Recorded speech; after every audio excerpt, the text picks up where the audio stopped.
சிக்கல் ராஜேஷ்ங்கிற பேர் எதனால? எந்த ஒரு விஷயம் உங்களை முதல்ல ட்ரிகர் பண்ணுச்சு, இந்த கதையை நான் எழுதணுயா அப்படின்னு?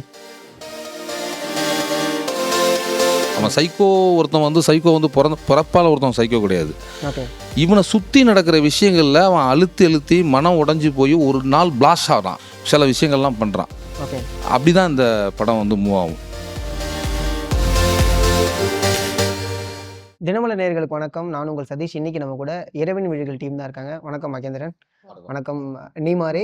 வணக்கம் சிக்கல் ராஜேஷ். அது சிக்கல் ராஜேஷ்ங்கிற பேர் எதனால? சிக்கல் ஊர் பேர், நாகப்பட்டினம் பக்கத்தில் இருக்கிற சிக்கல் ஊர். அதனால தானே? ஆமாம். மற்றபடி சிக்கல் ஏற்படுத்தக்கூடிய பர்சன்லாம் கிடையாது? அதெல்லாம் கிடையாது. இல்லை படத்தில் ஏதாவது சிக்கலாக தான் வச்சிருக்கீங்க? இல்லை, எதுவும் கிடையாது. படத்தில் நிறைய சிக்கல்கள்லாம் வச்சுருக்கோம். பட்டு அந்த சிக்கல்கள்லாம் ரொம்ப அழகாக கடைசியில் கட்டவிழ்த்திருக்கோம். ஓ சூப்பர். ஏன்னா ரொம்ப முக்கியம். படம் முழுக்க சிக்கலாகவே இருந்துச்சுன்னா கஷ்டமாக போயிடும். கடைசியில் கட்டவிழ்த்திருக்கோம். Super ton. இந்த கதை எழுதணுங்கிறது எந்த ஒரு விஷயம் உங்களை முதல்ல ட்ரிகர் பண்ணுச்சு, இந்த கதையை நான் எழுதணுயா அப்படின்னு? நம்மளை சுற்றி நடக்கிற விஷயங்களை வச்சு தான் நம்ம அந்த கதையை பண்ணியிருக்கோம்.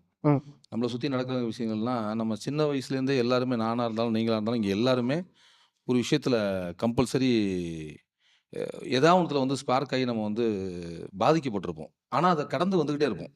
இது இப்போ பக்கத்து வீட்டில் இது நடந்துருச்சு, எய்த்த வீட்டில் நடந்துருச்சு, எங்கேயோ ஒரு இடத்துல நடந்துச்சு, இதெல்லாம் நம்ம கேள்விப்பட்டு வந்துக்கிட்டே கடந்து வந்துகிட்டே இருப்போம். நம்ம பாட்டு நம்மளோட ஒர்க்கை பார்த்துட்டே இருப்போம். அது அன்னைக்கு இஷ்யூ கேள்விப்படும் போது, இந்த 2 நாளைக்கு முன்னாடி கூட கோயம்புத்தூர் இஷ்யூ கேள்விப்படும் போது, ஐயோ என்ன ஆச்சா இப்படி பண்ணிட்டாங்களே, அப்படி அவ்வளோதான் கடந்து வந்துகிட்டே இருப்போம். ஆனால் நம்ம வேலை எதுவும் நிறுத்த மாட்டோம். நம்ம பாட்டுக்கு வந்துக்கிட்டே இருப்போம். இப்படி சில விஷயங்களை கேள்விப்படும் போது நமக்கு சில விஷயங்கள் பாதிச்சுது. அந்த பாதிப்போட விளைவு தான் அந்த இறைவன் விழிகள். இந்த படத்தில் என்ன சொல்லணும்னு நினைச்சனோ அதை அந்த உமன் அபியூஸை பற்றி பேசியிருக்கீங்களா? ஆமாம். ஓகே. ஸோ உங்களுடைய கதாபாத்திரத்தை பற்றி இந்த படத்துக்குள்ளே ஃபஸ்ட்டு எப்படி வந்தீங்க, அண்ட் எதனால் அந்த கதையை ஓகே பண்ணீங்க?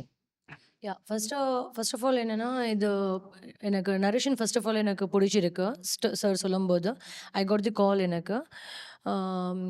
அதுக்கப்புறம் இதில் ஒரு ஃபர்ஸ்ட் ஆஃப் ஆல் இந்த இப்போது என்ன நடக்கும்னா இந்த ஜென்ரேஷனில் அது எல்லாருக்கும் தெரிதுக்கு வேணும். இப்போது இந்த படம் பார்த்துட்டு எல்லாரும் என்ன சொல்லுவார்னா, at least somebody spoke about it அந்த மாதிரி சொல்லுவார். அதுக்கப்புறம் இந்த கேரக்டரில் ரொம்ப டிஃப்ரெண்ட் லேயர்ஸ் இருக்குது என் கேரக்டரில். ஸோ நான் யோசிக்கிறேன், ஓகே ஃபைன், இது பண்ணோம்னா ஓகே எனக்கு ஒரு நல்ல இன்ட்ரடக்ஷன் இருக்குது. இதுக்கு முன்னாடி படம் பண்ணியிருக்கேன் நாங்கள் தமிழில், பட் இது ஒரு கம்ப்ளீட் ஃபுல் ஃப்ளெட்ஜாக நாங்கள் ஹீரோயினாக ஃபுல் கம்ப்ளீட்டாக பண்ணியிருக்கேன். ஸோ கேரக்டர் எனக்கு ரொம்ப ரொம்ப பிடிச்சிருக்கு சொல்லும்போது. So I accepted it. Super. நீங்கள் என்ன ஊர்? மங்களபுரம். யா. ஓகே. இந்த கதையிலேருந்து படம் பார்த்துட்டு வரும்போது நாங்கள் என்ன எடுத்துக்கலாம், என்ன டேக்அவேவாக இருக்கும்? இந்த படம்ல யாருக்கும் ஹர்ட் பண்ணக்கூடாது. நீங்கள் எவ்வளவுமே ஃபன் பண்ணும் கூட அது யோசிட்டு பண்ணும். அந்த மாதிரி இதில் நீங்கள் வெளியில அப்போ மூவி பார்த்துட்டு வரோம்னா ஃபுல்லாக என்டர்டெயின்மெண்ட் கூட இருக்குது, உங்களுக்கு ஒரு காமெடி கூட இருக்குது. பட் ஒரு இம்பார்ட்டன்ட் மெசேஜ் என்னென்னா, நீங்கள் வரும்போது you can feel it. Okay நம்ம எப்போவுமே நம்ம ஓகே ஒன்றுமே பண்ண முன்னாடி நம்ம சில பேர் யோசிக்கும் இல்லை, அவளுக்கு ஹர்ட் ஆகுமா, இல்லைன்னா எல்டர்ஸ் பெரிய சீனியர் சிட்டிசன்ஸுக்கு அந்த மாதிரி பண்ணுமா, அவரை ஃபன்னுக்கு அது அவர் பண்ணும், அந்த சுச்சுவேஷனுக்கு அவருக்கு அது ஃபன் ஆகும், அதுக்கு அவர் பண்ணும். பட் ஆப்போசிட் ரியாக்ஷன் அவர் இமோஷன்ஸ் கூட நம்ம பார்த்துட்டு நம்ம பணம் அது முன்னாடி போகும். அந்த மாதிரி ஒரு மெசேஜ் இருக்கு வெளியில வரும்போது. ப்ரொடியூசர் அண்ட் ஹீரோ 2 ரெஸ்பான்சிபிலிட்டி இருக்கு, அதை எப்படி ஹேண்டில் பண்ணீங்க? ப்ரொடியூசராக என்னென்ன ஒர்க் பண்ணுமோ, நம்ம படத்துக்காக ஒர்க் பண்ணும்போது ப்ரொடியூசராக இருப்பேன். அடுத்தது ஆக்ட் பண்ணும்போது அந்த ஆக்டிங்க்கு என்ன தேவையோ அதை நம்ம பண்ணணும். இந்த கதையை ப்ரொடியூஸ் பண்ணுங்கிற விஷயம் எது உங்களுக்கு முதல்ல கொடுத்துச்சு? இப்போ என்னோட டேரக்டர் என்னோட ஃப்ரெண்டு, அவர்கிட்ட நான் படம் வேற ஒரு படத்தில் நடிக்கிறதுக்காக கூப்பிட்டாரு. இல்லை நம்மளே ஒரு படம் போடணும் அப்படின்னு சொல்லிட்டு நான் இருந்தேன்.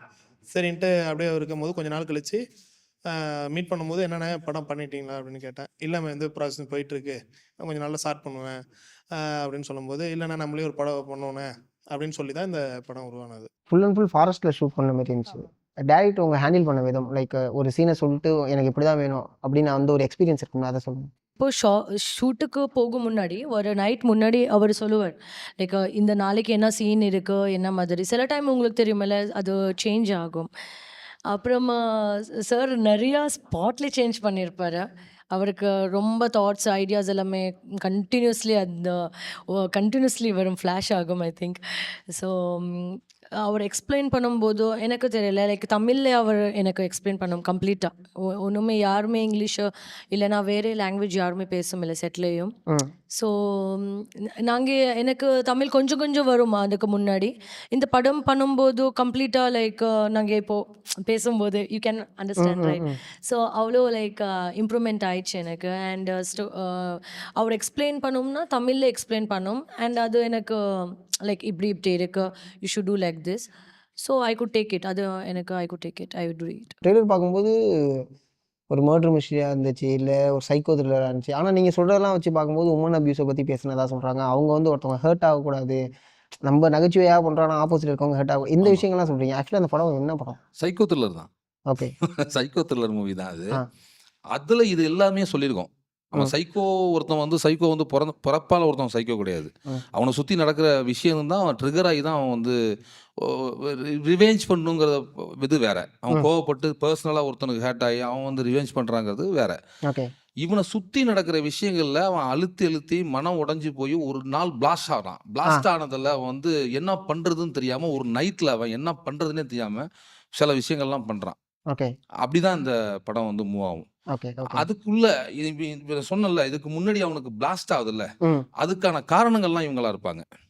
இவங்கெல்லாம். ஓகே. இந்த மற்ற கேரக்டர்ஸ் எல்லாமே அதுக்கான காரணங்களா இருப்பாங்க. அவனுக்கு என்ன மன அழுத்தம் வருது, எதனால அவன் மன அழுத்தம் வரான், அந்த சமுதாயத்தில் என்னென்னதெல்லாம் கெடுதல் நடக்குது, அந்த கெடுதல்லாம் அவன் பார்வையிலேருந்து எப்படி பார்க்குறான், அவன் கடந்து போக முடியாத அவன் பிளாஸ்ட் ஆகி அவன் என்ன பண்ணுறாங்கிறது தான் நம்ம வந்து இந்த படத்தில் சொல்லியிருக்கோம். ஓகே. பிளாஸ்ட் ஆகிறான்னா அவன் எக்ஸ்ட்ரீம் போயிடுவான். ரொம்ப எக்ஸ்ட்ரீம் போய் அவனால் முடியாமல் பண்ணுற விஷயங்களை ம்.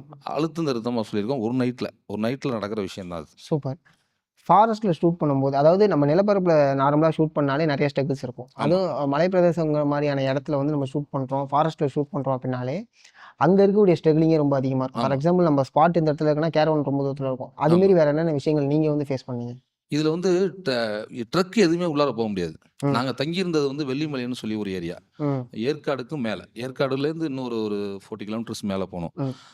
அங்கே வந்து ட்ரக்கோ இல்லை வந்து காரோ எதுவுமே அலோடு கிடையாது. அதெல்லாம் மீறி தான் அங்கே ஒரு ரெசார்ட் ஒன்று உள்ளார ஒருத்தர் சுகுமார்னு சொல்லிட்டு ஒரு வக்கீல் அட்வொகேட், அவர் நமக்கு ஹெல்ப் பண்ணார்.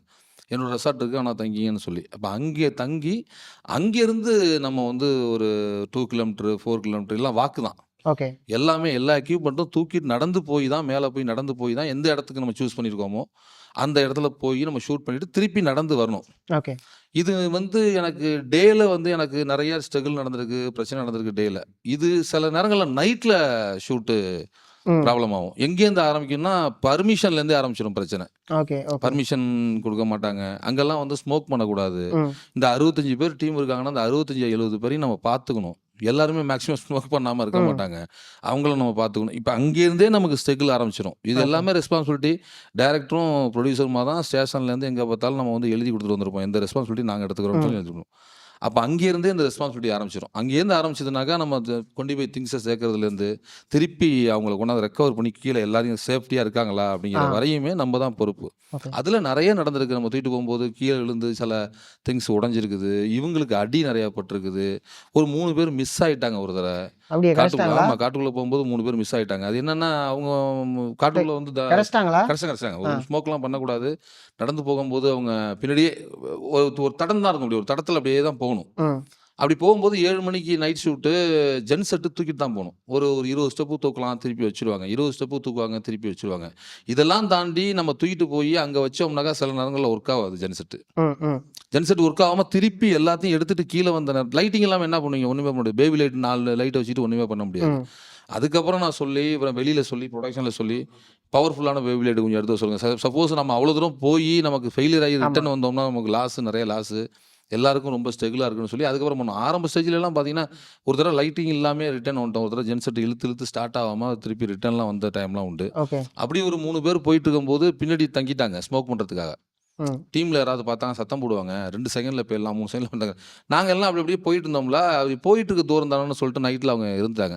ஓகே. அப்புறம் அவங்க வந்தவங்க ஜஸ்ட்டு கொஞ்சம் மாறி போயிட்டாங்க. மாறி போயிட்டு அவங்களுக்கு எங்கே போகிறது தெரியாமல் சத்தமும் போடக்கூடாது. ஃபஸ்ட்டு எடுத்தோடனே சொன்னது என்னன்னா, உள்ளார போகும்போது எங்கேயாவது மிஸ் ஆகிட்டீங்க, ஏதாவது மிஸ் ஆகிட்டுனா வாக்கி டாக்கி கொடுத்துருந்தோம். ம். வாக்கி டாக்கினா எல்லாருக்கும் வாக்கி டாக்கி இல்லை, அந்தந்த டீமுக்கு வாக்கி டாக்கி கொடுத்தோம். இது வந்து கேமரா டிபார்ட்மெண்ட். இது கேமரா டிபார்ட்மெண்ட்டில் உள்ள 3 பேருமே ம். சொல்லி வச்சாப்புல அப்படியே தங்கிட்டு பின்னாடி வந்திருப்பாங்க. இவங்க கேமரா தூக்கிட்டு வராங்க. கேமராமேன் வந்து சில எக்யூப்மெண்ட்லாம் எடுத்து வராரு. முடியாது. ம். அவரால கவனிக்க முடியல, தங்கிட்டாங்க அப்படியே. ரொம்ப தூரம் இல்ல. அது அவ்வளோ தூரத்துல தங்குனவங்க தான். அதுக்கப்புறம் காட்டுக்குள்ள போயிட்டோம்னா தெரியாதுல்ல உங்களுக்கு. மேல ஏறி போயிட்டோம். வந்துடலாம் புடிச்சிடலான்ட்டு இருந்துட்டாங்க அவங்க. ம். அதுக்கப்புறம் 7 மணிக்கு மிஸ் ஆனவங்க நைட்டு 11 மணிக்கு தான் எங்களால இப்ப புடிக்க முடிஞ்சது. ரிட்டர்ன் நாங்க கீழ இறங்கி வந்து ஒரு 4 பேரா இந்த பக்கமும், இந்த பக்கமும் போய் ஒரு அடையாளத்த வச்சுக்கிட்டு, டார்ச் லைட் அடிச்சுக்கிட்டு சரண்ராஜ் சாரு, சிசர்மனூர் சார்லாம் தேடிருக்காங்க. ஓகே, எங்க ஓகே. கூடயே வந்து தேடுனாங்க. என்ன பயம்னா அவங்க ஆர்டிஸ்ட் நெறைய படம் பண்ணியிருக்காங்க. நம்ம வேற ஒருத்தர கேர் எடுத்துக்க போய் இவங்களுக்கு ஏதாவது ஆயிட்டா நம்ம வந்து புரியுது. நம்ம யூனியன்ல இருக்கோம். நம்மளும் யூனியன்ல இருக்கோம். நெறைய அந்த ரெஸ்பான்சிபிலிட்டிலாம் எனக்கு பயம். ஓகே, நம்ம ஓகே, ஓகே. வெளியிலேருந்து ஒரு படம் பண்றோம்னாலும் ரெஸ்பான்சிபிலிட்டி இருக்கும். பட் யூனியன்னா இங்க ஒரு ரெஸ்பான்சிபிலிட்டி நமக்கு இருக்கு. ம். இது நெறைய பிரச்சனையாகும். நமக்கு கேள்வி நெறைய வரும்னு நெறைய ப்ராப்ளம் இது மாரி நெறைய நடந்திருக்கு அது மாரி. அதெல்லாம் தாண்டி நம்ம ஷூட் பண்ணும்போது நெறைய அவருக்கு அடிபட்டுருக்கு. ம். அந்த பொண்ணுக்கு நெறைய அடிபட்டுருக்கு. நெறைய ஷூட்டிங் ஸ்பாட்ல வந்து ஃபைட் அப்பெல்லாம் மெஷர்மெண்ட் தெரியாம கிட்டக்க வந்துருவாரு. ஆ, ஆ, ஆ. புதுசு தானே. ஃபைட் மாஸ்டர் சொல்லும்போது இந்த ரேஞ்சில் நீங்கள் நில்லுங்க, அவர் கிக் பண்ணுவார் அப்படின்னு சொல்லும்போது கிக் பண்ணும்போது உள்ளார வந்துடுவார். ஓகே. அந்த ஆர்வக்குள்ளாரில் உள்ளார வந்துடுவார். அவர் கிக் பண்ணும்போது தட்டிடுவோம். இவருமே ஃபைட்டர்ஸை வந்து பட்டுன்னு அடி விழுந்திருக்கு, நிறைய விழுந்திருக்கு அடி. ம். காலால் உதைக்கும் போது தெரியாமல் ஒரிஜினலாகவே உதைச்சிருக்காரு. ஒரிஜினலாக போய் விழுந்திருக்காங்க கீழே, பெட்டை தாண்டி போயிடலாம். ஓகே. அதுமாதிரி இந்த பொண்ணு வந்து ஒரு ஃபைட் சீனில் வந்து அந்த நிற்கும் போது வில்லன் வந்து ஒரு கிக்கு பண்ணணும், கிக் பண்ணி இப்படி தூக்கி விட்டேறணும். என்ன பண்ணிட்டாங்க இவங்க, என்ன பண்ணிட்டாங்க இவங்களுக்கு புதுசான ஃபைட்டுக்கு கிக் பண்ணும்போது இவங்க காலை வச்சு லேசாக புஷ் பண்ணி இப்படின்ட்டாங்க. ஓகே. இப்படி பண்ண பெட்டை தாண்டி போய் விழுந்துட்டாங்க. அவர் என்ன பண்ணாரோ அதே தான் இவங்களும் பண்ணிட்டாங்க. அது பெட்டை தாண்டி விழுந்து ரொம்ப அடிபட்டு முதுகுலலாம் கல்லாக இருக்குங்க, அப்படியே பாறைகரையாக இருக்கும். அடிபட்டு கிட்டத்தட்ட ஒரு ஒரு ஒரு 20 மினிட்ஸ் போல் ஒன்றுமே இல்லை, அப்படியே இருந்தாங்க பிளாங்க் அவுட்டாக. ஓகே. அப்புறம் தேத்தி இல்லை நீ ரெஸ்ட் எடுத்துக்கோமா, நாங்கள் வேறு போகிறோம்னு சொல்லிட்டு. யோசிப்பார் நாங்கள் கேரக்டரில் இருக்கேன். ஸோ ஓகே ஷார்ட் போயிட்டு இருக்கு அவர் சொன்னார். அப்புறம் இல்லை ஷார்ட் முடிஞ்சு ஓகே கட் ஆயிடுச்சு, எதுக்கு இப்போ தூங்கிட்டோம் அந்த மாதிரி. ஸோ அப்புறம் இல்லை சம்திங் ஆயிடுச்சு ஓகே. அப்புறம் எல்லாரும் வந்துட்டு தண்ணியெல்லாம் குடிச்சிட்டு எனக்கு ஃபுல் பிளாக் அவுட் ஆயிடுச்சு சடனாக.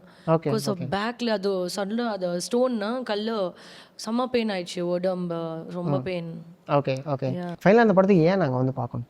ஒரு இம்பார்ட்டன்ட் மெசேஜ் இருக்குது. Like I already told you as யாருக்கும் ஹர்ட் பண்ணக்கூடாது. யாருக்கும் லைக் யூ வில் திங்க் ஒன்றுமே பண்ண முன்னாடி நீங்கள் திங்க் பண்ணுவார் லைக் இந்த மாதிரி நீங்கள் பண்ணக்கூடாது.